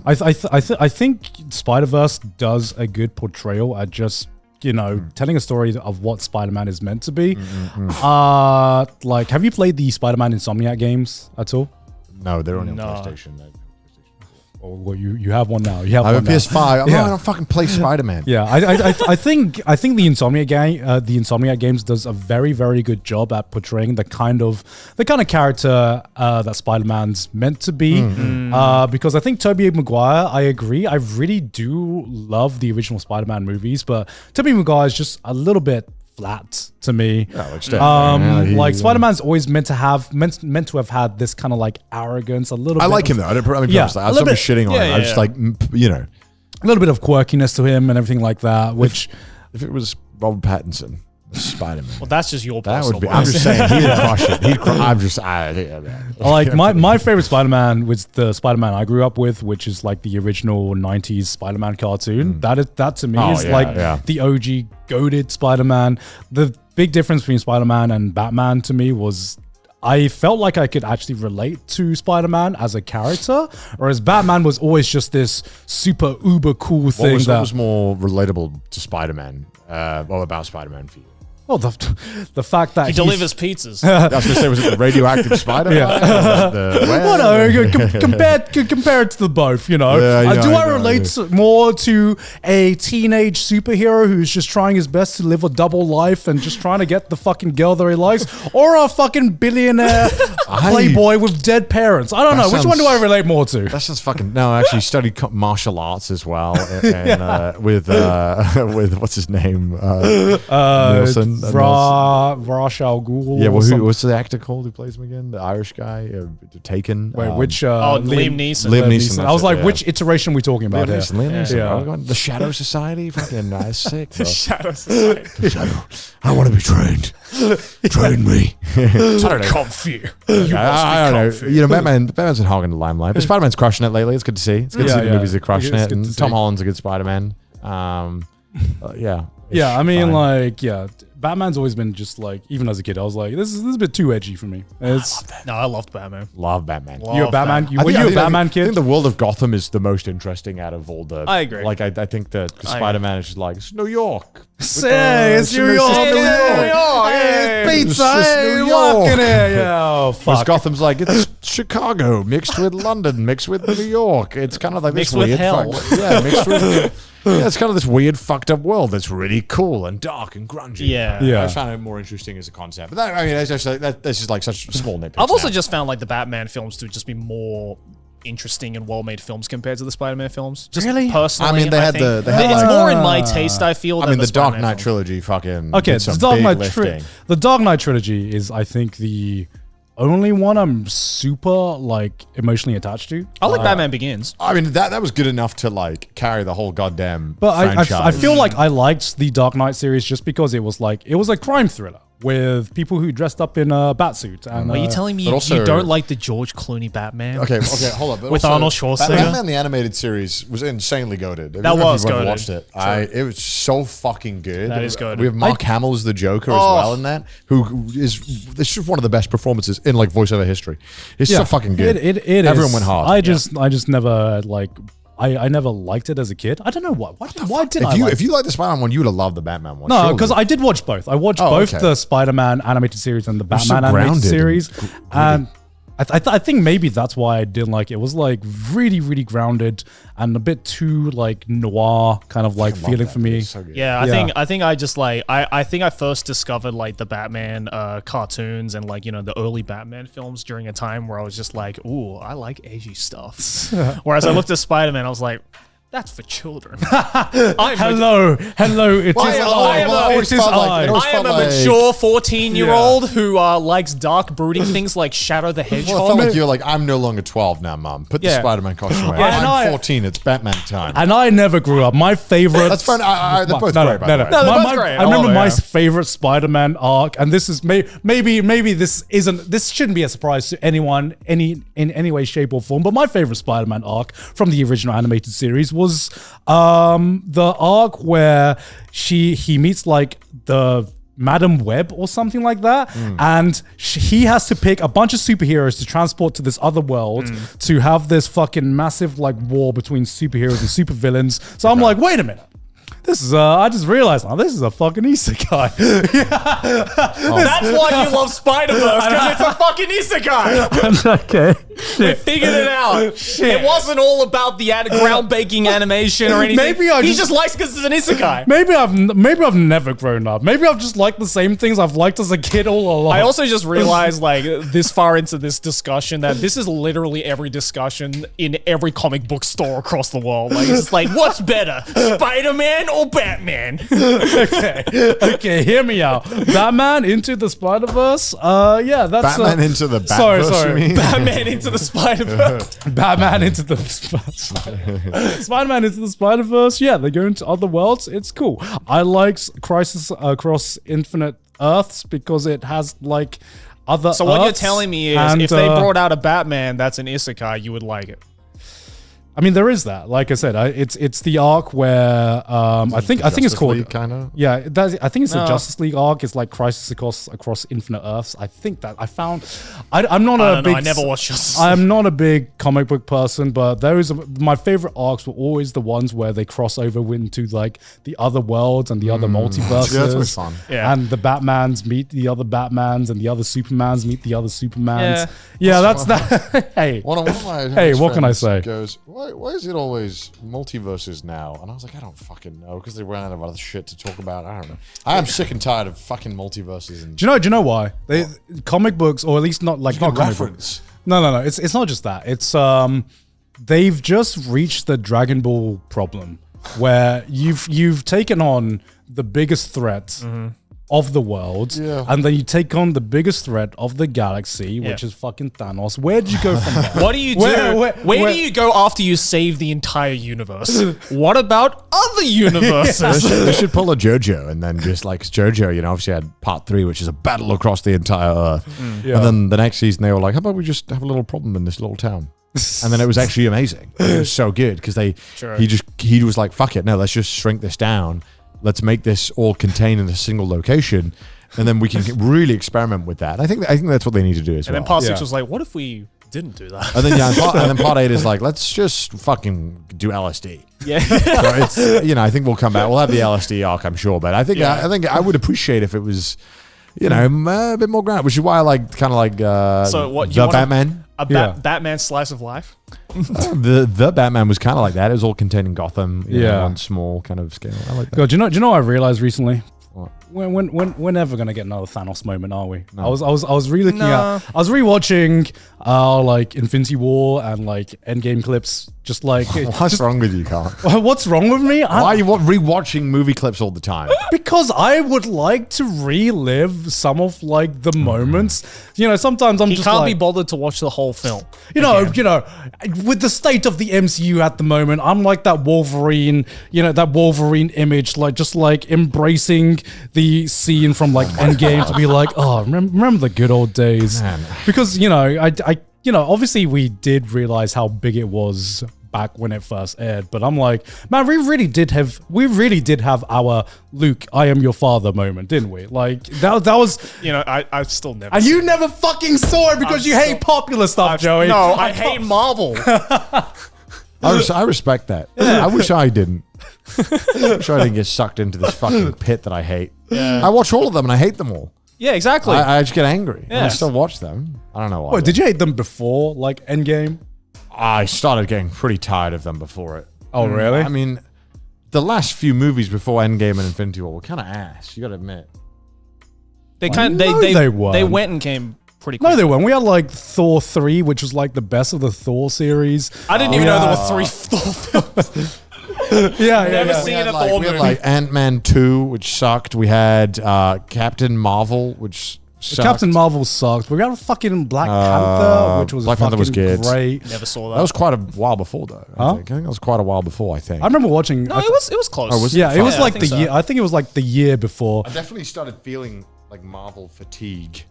Right before, but then Endgame was like, all right, let's do it. I'm fucking tired about talking about Endgame. We talk about Endgame Marvel. I hate Marvel so much. I'm done. Spider-Man. It's the new cool thing now. Spider-Man, in my head, I kind of like, it was nice because I felt like the Spider-Verse was like, oh my God, it's out of Marvel. Like it is Marvel property, but It's not in the fucking bullshit universe Yeah. of everything has to be And just a visually, story it's a together. breath of fresh air as well, right? You know what? Yeah, I was so fucking glad. I am actually sad because because Okay, you're- I'm And that's it. Let's move on. okay. I'm sorry, man. I'm sorry. Okay, we've talked. You know, I'm just sad, guys. I just wanted to tell. I'm that. sad. But you know what? Like, are the DC films actually underrated? No. Actually They underrated? literally just released The Flash Actually, okay. featuring a man who's crazy and Wait, bad. you're gonna have to list it out for me because I've only ever seen Batman. Which Batman? Like most of the Batman films I've seen. Have you seen Batman versus Superman? Yeah, I did. That shit sucked. Okay, name a good DC film recently that isn't Batman. Okay. When I talk about DC, I specifically am talking about the Schneiderverse No, or whatever Justice that League tried was to bad. like stack. I mean, did you watch the Snyder I'm not Cut? watching I'm not watching a fucking Who 4 watched hour the Schneider cut of that? I'm not watching a 4 did. hour Hello, movie. me. I watched the Snyder And Cut. how was it? Probably the best version of the best movie in the Schneiderverse so far. What other film is there in the Schneiderverse? Superman. What was the Superman called? Man of Steel. It was Man of Oh. Steel, and then Batman versus Superman. Yeah. And then it was Justice League. Okay. But okay, here's the thing. I am sad that it got cut off because I like the fact that there are some absolutely banger, amazing scenes in, like, okay, they aren't good films, but they had some really interesting ideas in them.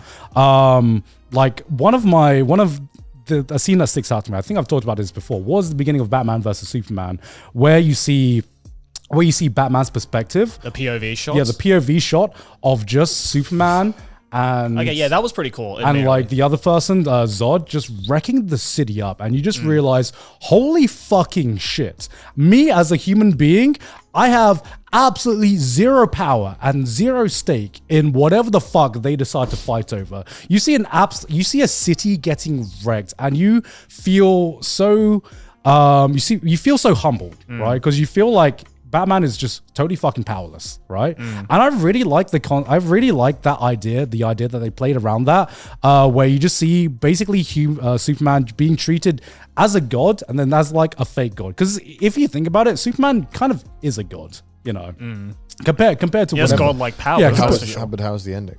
How's the ending? Yeah, the ending sucked. You know, I know. Yeah, the first 5 minutes of the Batman POV was the only like good shot in the film. Yeah. I feel. Yeah. The rest of it just got worse and worse after. Yeah, it makes me sad because I feel like some of these ideas slowly coming into fruition in the Schneider Cut of, you know, in the Justice League Schneider Cut, where you kind of feel some of these ideas getting to breathe a bit more, and then obviously it just got cut, and we have something completely new now. But it was a breath of fresh air just to see a totally serious take on superheroes that didn't have a quip every fucking 5 minutes, and just seeing someone try to just portray a much darker side of superheroes, a much more serious side.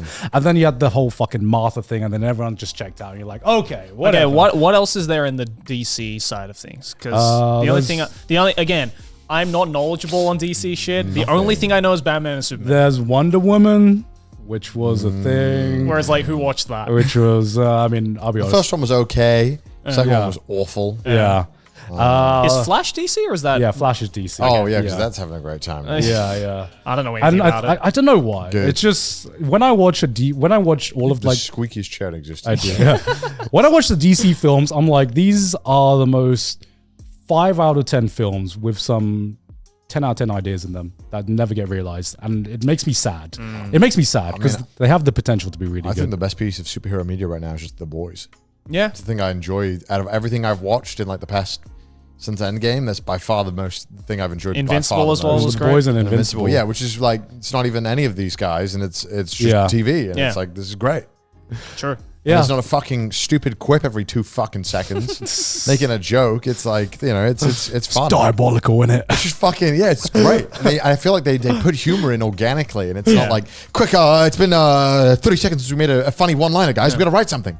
So, use a meme. You know, I feel it's like fuck off. I'm not an idiot. Like, I don't need a fucking quip every 2 seconds. I feel like it works when it's someone like fucking Iron Man with Robert Downey Jr. It would, yeah. That's just his character. Yeah, every character needed a quip. But even then, after a while, it just got old. Where I'm just like, all right, yeah, we get and it. they turned Thor into like this very serious. It used to be a very serious character, and I admit he was too rigid. But now they just turned him into like just a budget like Tony Stark impersonator one-line quip thing. And it's just like, this is boring. Yeah. And then you're like, okay, guys, but now we have Chris Pratt who does the exact same fucking thing.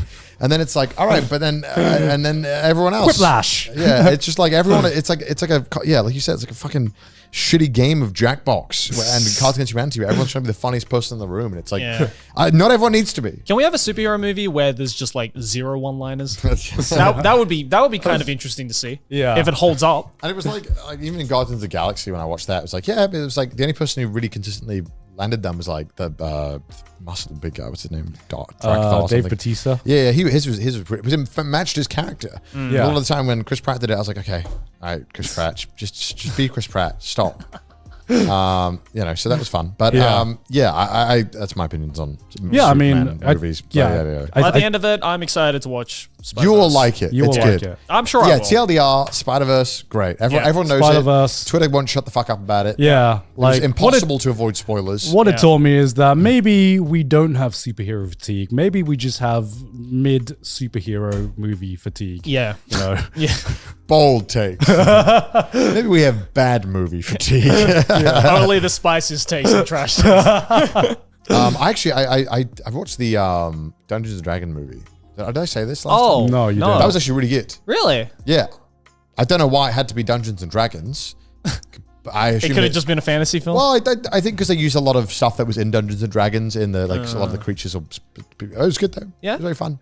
Genuinely a pretty fun movie. Was it good or was it just like acceptable? No, it was fun. It was good. It was like actually good. Okay. It was very fun. I had a great time watching it.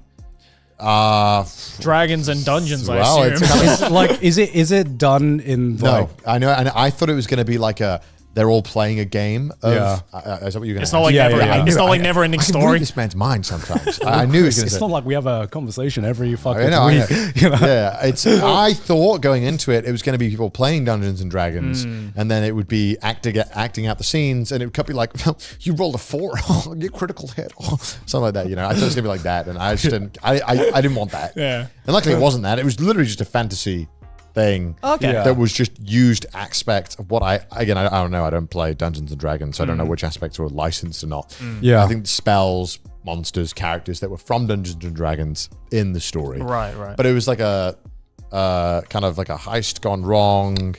I'm trying to remember what actually. Did they ever introduce the dice roll aspect? No. There's Really? never a Dungeons. So there it's is not a basically- Dungeons and Dragon aspect. That's So it it's is basically the characters. Yeah, it's basically just a campaign of Dungeons and Dragons. Kind of, yeah. It's literally just imagine a campaign, but there's no fourth wall. Yeah, because I thought for sure they were going to do like No. what they did with like Neverending Story, where it's like there's a perspective of like them playing There the is game. there is a narrator, but And it's then it from goes in. it's not from a person playing the character. It's from the character's perspective. Right. So sometimes he narrates a little bit in the start to give you backstory, but that's during. I mean, it's all within the story. It's fun, genuinely funny moments. Good. Honestly, I kind of hope it does well because I'd love to see another one. I just want more fantasy. I want more fantasy. Well, I don't want more superhero. I want more fantasy. I know what you're going to say. Let me tell you an entire No, genre. I know what you're going to say. No. Let me tell you an entire genre where you can find a bunch of No! He wants good fantasy. I want good. I want good fantasy, not big-titted women who harems. I want good. Bring me back Lord of the Rings. Give me elves and fucking dwarfs. I just want good. Me with the boys going on a journey. I don't need milfs or fucking lollies or anything like this shit. Get the hell out of here. Nah, give me Mushoku Tensei season 2, man. That's coming out next season. That's next season, and right? I am very, very excited about That's that. what made Lord of the Rings the GOAT. It was just the boys on a journey. That's what made it so just a goddamn. road trip, bro. Just the fucking boys trying to get rid of the one ring. You know, I mean, throw it in the Mordor. you got the Gollum video game, right? That That's is the not representation what I you want. get. Nobody wanted that. I've heard so much about that, but like I don't know the details of it. I just heard that a lot of people are hating on it. Yeah, because it's literally it's more buggy than Cyberpunk when it came out. It's shit. And shit, it wasn't even yeah. a good game to begin with. It's shit. The TLDR shit, you don't even How worry do you about even like? So do you? Oh, so you're gonna have to explain this to me. So do you play as Golem? Yeah. it. Yes. And Which is conceptually already the worst Shit fucking idea for a video No, game. he's the least. No one is. Out of all the characters in Lord of the Rings, Yeah. the character that nobody wanted to play as was fucking Gollum. yeah, Give me a Legolas game. yeah. You know what I mean? Aragorn Come game, on. something. You know Anything. what? I would love. Who asked? Who asked for this? No one asked. Yeah, no Who one asked. Give me like a heavy strategy game, Lord of the Rings, where it's like Age of Empires, Lord of the Rings. That's just fucking good. Give me Yeah. some of this shit. That'd be dope. Give me a fucking movie that is just Yeah. in a similar inspired world that's not fucking. I don't know. I'm fucking done. Yeah, it's like doing a Harry Potter video game. Be like, what? I think people want to play as Dobby. Actually, I think that'd be really interesting gameplay. What's Dobby up to? Like, Holy shit! It's exactly the same. you know, it's just like who thought playing as Gollum would be a good fucking idea? Yeah. I don't know. I just want more fantasy and less. I'm hoping it because we've had a big upswing in fantasy. Hoping because this movie kind of did. I think it did pretty well. Yeah. Hoping we get more fantasy movies. Would love to see more fantasy. You mean films. kind of like the Tolkien-esque kind of fantasy? It doesn't have to be that. Just Yeah. kind of more set in like kind of a medieval period or just kind of an older period because Game of Thrones popped off too. House of Dragon popped off. Yeah. Dungeons and Dragons popped off. It's clearly in. Let's get more. Come on. I do not want more fantasy. I don't want more Lord of the Rings. I want more sci-fi. I miss I agree with sci-fi so fucking much. Okay, can we agree? Do we all agree as the council of shit takes? Okay. Yeah. Less superhero, more sci-fi, more Yes. fantasy. Yes. Yes. Just less All right. superheroes. Yeah. Please. Yes. Actually, Okay. there was I've been preaching this for years. I'm Yeah. like, please make him happen. there's I think a sci-fi series that I'm very very excited about. And the reason was because I was like so starved for sci-fi that I was like, I'm gonna read books. I'm actually going to read. Well, books. I mean, luckily we've had Dune, which is Yeah, the first one was Dune's great, incredible. and praying Dune's been- Dune's okay. coming out Let next year. or this year? me Next let me rephrase. Give me more sci-fi that is not Star Wars. I am Same with medieval. Give me a fantasy. Give me more fantasy that isn't Lord of the Rings. Yeah. Yeah, Dune Part 2 is Dune Part 2 is coming this out. year, I right? am so Yeah, I fucking thought See, so. I thought it was next year. November. Yeah. Oh shit. So me and the boys rocking up to Yeah. Dune 2, bro. We're like Dune 2 oh. premiere.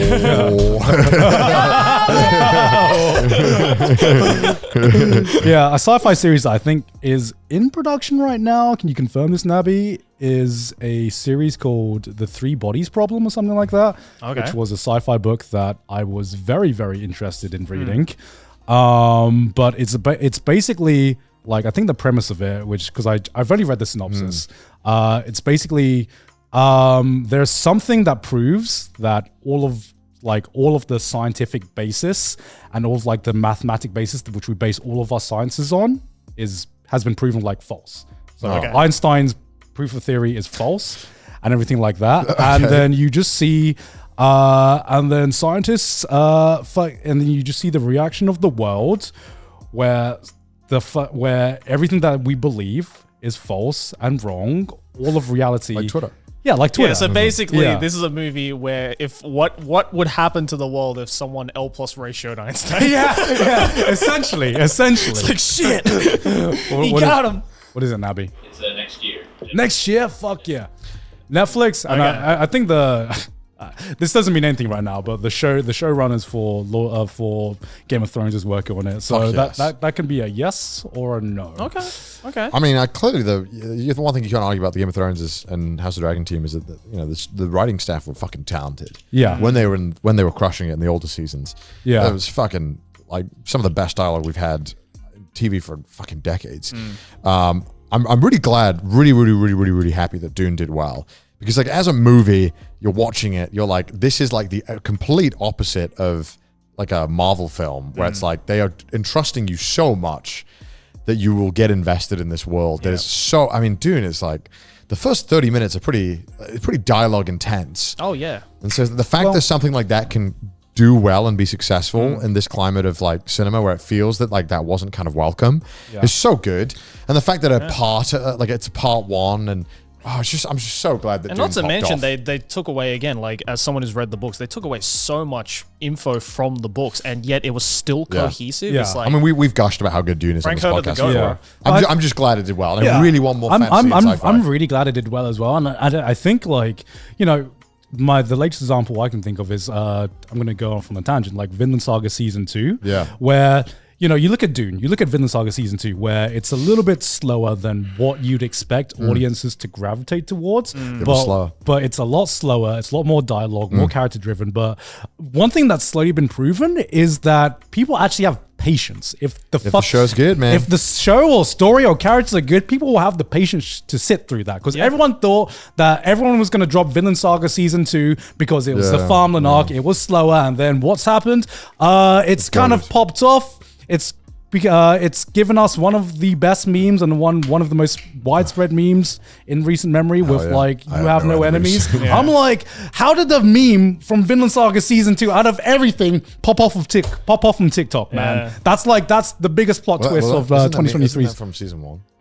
Huh? Isn't that from season I mean, it's from all of it's from all of Vinland Saga, but it's when it's in season 2 where we really see that you have no enemies line. it's just an unconventional show to have a meme from. I'm going to sim Vinland Saga, even if it went downhill, because we finally got a Welsh anime character and he's goated. So I'm in that corner, regardless. But like Wales mentioned. Like give us more. You don't need like fucking Subway Surfer on. Give us some good slow burners, man. That's what I want. Yeah, That's give what us some I good want. dramas, good slow burners. It's a tough gamble. It's a tough sell, but you know, if you know, shows like Steins Gate has proven anything, it's like you could be slow as fuck, but if you stick it through to the end, then everyone can agree just how goated it is, you know. And I feel, we don't really get that as much anymore because.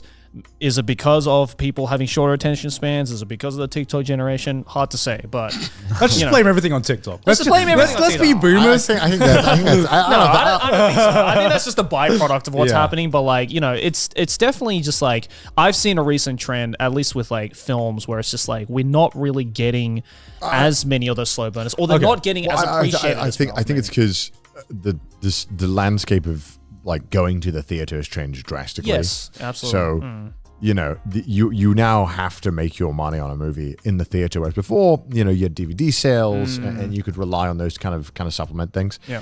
And I think now, when it plays in theaters, it has to sell. So it made this kind of, and because streaming deals didn't really make much, as we learned from the pandemic, because you know, even like Warner Brothers that made a Catwoman. What's it called?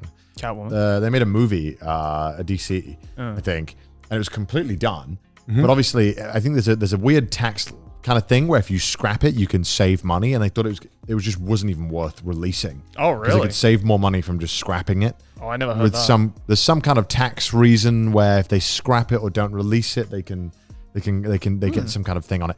And so I think we're at a point where movies have to perform at the theater, and so studios taking less risk, which meant more movies that you were easily marketable and easy for people to understand. Yeah, follow a formula. A formula, less risk taking, and then only sticking to kind of like very well established directors as well. So we kind of, you know, I think the reason it changed is because of that, not because of. Not because of Subway Surfer. Yeah, you know, the pandemic also fucking did a number on film and theater. So I think it's too easy to blame everything on TikTok and stuff. And I was just. I know. Yeah, I'm just saying. Just in case. It was just funny. The comments are gonna go off and be like yada yada yada. Shut up. We know. Yeah, we're not being serious. Don't worry. Okay, I don't know if this is going to be a hot take or not. Okay, sure. I want less things to come out.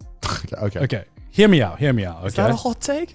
I don't know. Because am I complaining about too much of like a I feel thing? There is way more stuff coming out. That is true. I mean, I Yeah. think there's like 5 times the amount of TV series coming out now than there used to be. And you know, you see this in the form of like every media, not just like TV series, but like anime as well. I'm pretty sure like music and like pretty much every form of like entertainment. And part of the big reason for that is 1, the internet, 2, the bar of entry to like make something is just a lot lower nowadays.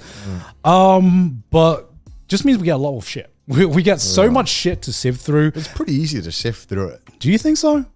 Yeah, I think it's gotten easier to sift through, but that doesn't really take away, I guess, the stress of, you know, wanting to just find something that is good and will continue to be good, right? Whereas, like, you know, back when, like, there was maybe, what, like 15, 20 anime made in an entire year, right? Like, you know, God.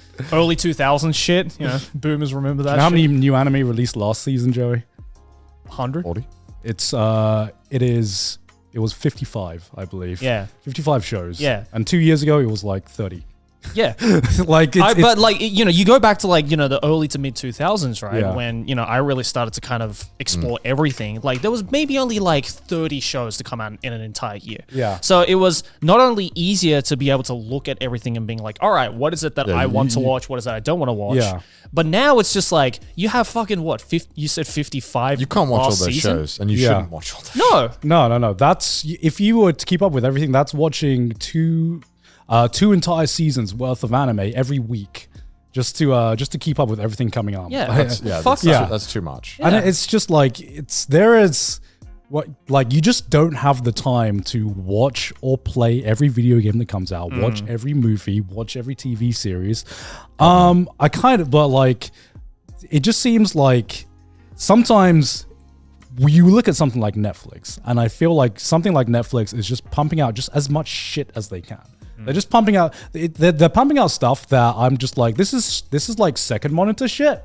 You know, this is just shit where I don't know what to watch because there's so much. So I'm just gonna put on some. It's just background noise. Yeah, so I'm just gonna put on some crappy reality like dating TV show. Yeah. And then you look at something like HBO, where I'm like, wow, everything you put out is a fucking banger. And I wish there were more companies like HBO that just were like so dedicated to, instead of like pumping out as much shit as they could, just like curate the stuff that you have and just make it as good as possible. Because I feel like there's so much mediocrity now everywhere. Everywhere there's so much mediocrity now. Instead of just focusing on like good stuff that is gonna like stick with people, you know? Yeah. This is tough. Yeah, It's tough how do you do that in the age of streaming where anyone, you know, you can just upload everything. There's not really a downside to having more programming for a lot of these websites or kind of TV stations. And I think a lot of people as well will kind of take your point and, you know, make the argument of like, yeah, but you know, you don't have to watch everything. Like you can make a choice to like see a trailer of something and being like, no,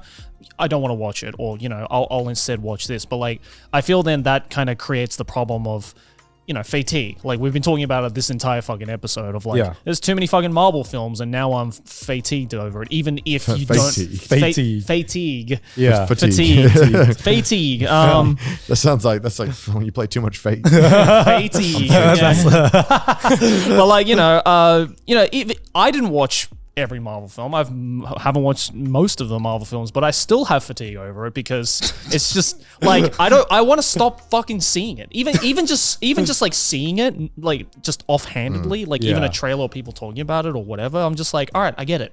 You know, can we actually like talk about something for some amount of time before we just throw it away and being like, let's this new thing now, you know? And it's just like, again, like I feel it's just, you know, and anime is the same thing where it's like, it's not so much I don't want to see these shows. It's just that I just can't see these shows because now I'm confused. I'm like, all right, well, fuck. Now, before when there was only maybe 5 shows I actually wanted to watch, now there's like 50 shows I want to watch, but I can't realistically watch all of them. Yeah, I feel like people would just move on so quickly now. Yeah. It's like once you finish one thing, you're like marathon it in a day and you're like, that was good.